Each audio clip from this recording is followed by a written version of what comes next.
This episode of the Skip Bayless Show is brought to you by FanDuel, the nation's #1 sports book. A week ago, Gilbert Arenas responded to me about LeBron in a 2.5-hour floor show that he posted. I watched the entire thing and I was impressed. I love Gil's spirit and his spark and his showmanship. I love his IQ. His sports IQ. He's as talented a commentator as he was as an NBA player, and that is saying something because Gilbert Arenas could just flat out light it up. He hung 60 on the Lakers out here at Staples, and he twice scored over 50. But what impressed me the most was the research Gilbert poured into his 2.5-hour response to me, the sheer elbow grease required to dig as deeply as he dug. Again and again, it was, gotcha, Skip. Gotcha again, Skip. Shout out to Steve Martinez for his inspired excavation. I used to work with Steve at Fox. Now he assists Gil.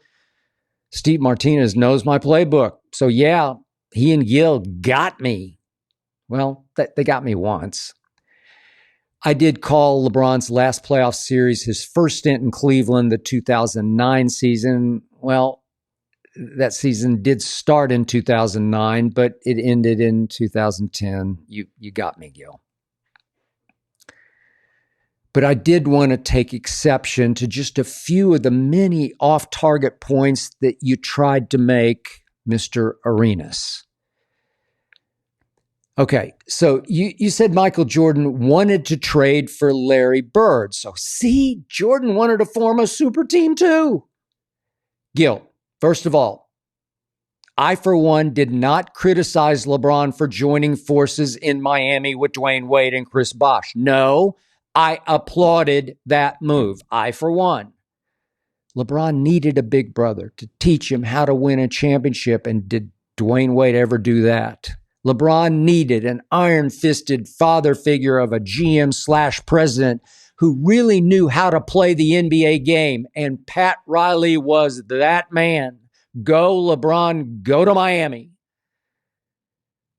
But Gil, Michael Jordan did not want to trade for Larry Bird. The rumors were rampant coming out of Boston that the Celtics ownership wanted to get rid of Bird, wanted to trade Bird because his body was starting to betray him. He'd had the surgery on both of his feet. His back was getting worse and worse by the dribble. So on March the 4th of 1990, Jordan's Bulls played at Boston Garden and beat Bird's Celtics 118-114. Jordan had 36 in that game. He made 13 of 15 shots in that game. He had 6 rebounds, 11 assists, and 4 steals in that game, and made 2 late clutch free throws to seal it after Bird missed a crucial free throw. Remember, at that point, Jordan had won nothing yet, so he was on his best behavior after that game.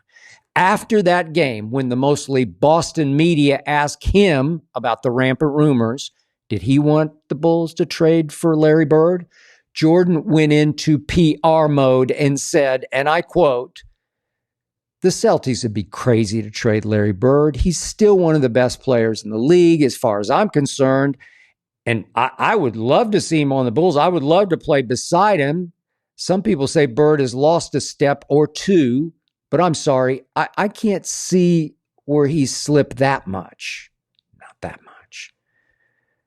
The Celtics wanted Scottie Pippen for Bird. There was no way that Jerry Krause was going to do that deal. No way Jordan wanted to do that deal because Pippen was on the verge of becoming an all-star and a first-team all-defense player. Scottie Pippen scored 22 that day at Boston with 2 blocks and 2 steals.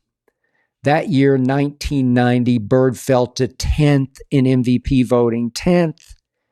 The next year, his scoring average plummeted to only 19 a game, and he managed to play only 60 games. The next year after that, Larry Bird was done, like your argument, Gil. Now, about your contention that Michael Jordan got Steve Wolf fired from Sports Illustrated for daring to criticize him. Gil,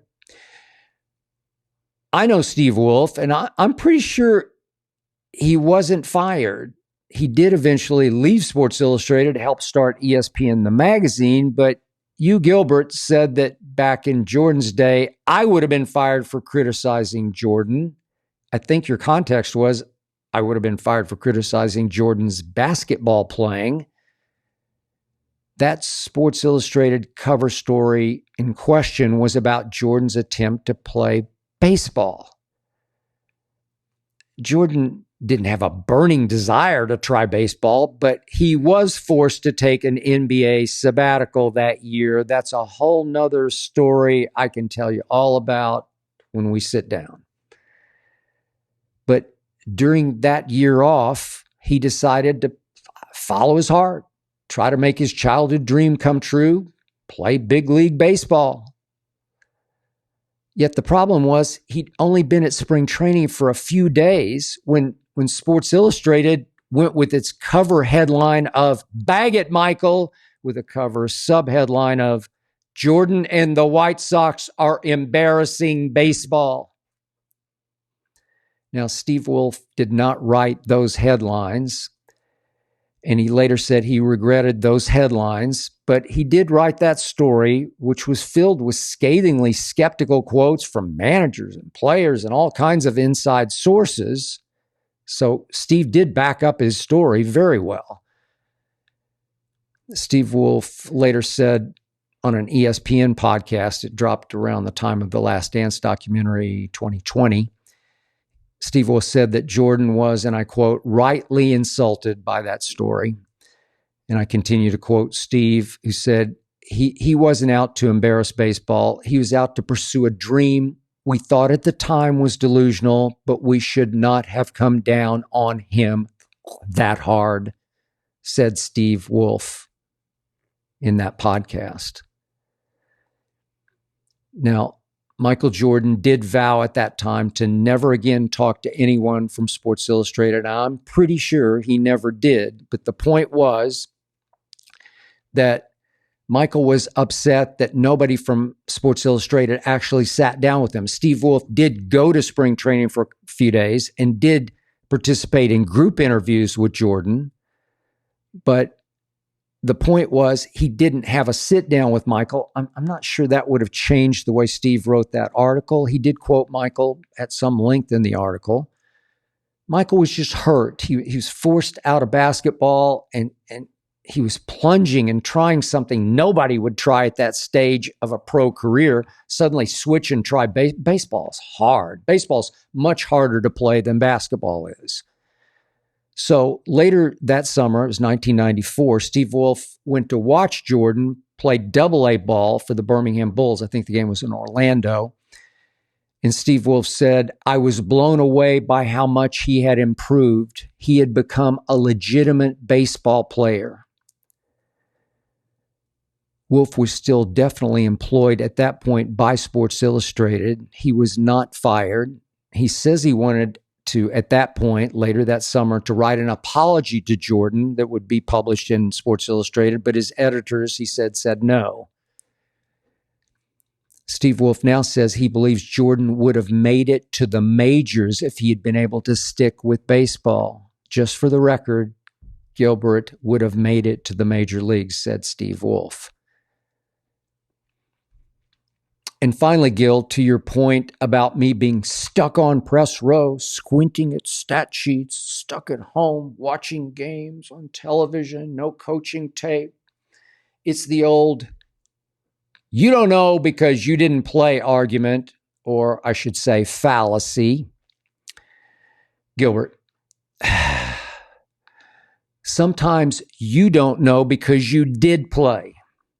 You were so great at your sport.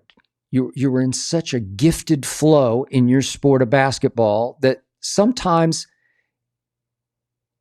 it can be hard for you to see why others can't do what you did.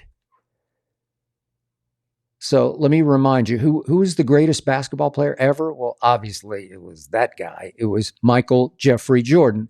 And who was the worst GM ever? The worst team builder and drafter in NBA history, maybe sports history? Michael Jordan. John Elway, as Denver's general manager, couldn't pick a quarterback to save his life, or I should say his job. John Elway. By far, the best GM in the NFL right now is Philadelphia's Howie Roseman, who didn't even play high school football, Gilbert. Rich Kleiman, Memphis Grizzlies GM, he's won an NBA Executive of the Year award. He didn't even play high school basketball, Gilbert. The great R.C. Buford, the draft master who built the Spurs dynasty, was a walk-on college football player, Gilbert. Ned Coletti, I know Ned well, one of the greatest baseball GMs ever, never played baseball. Now pretty much that entire sport of baseball is run by sabermetrics, overseen by people who did not play baseball. Hey, Gilbert, at least I was a pretty good high school baseball player, line drive hitter, big arm. I could run. And God gave me a pretty good eye for who can play and who can't. I've demonstrated it for 50 years in the media. Though I could close both eyes and see that Jordan is way better than LeBron.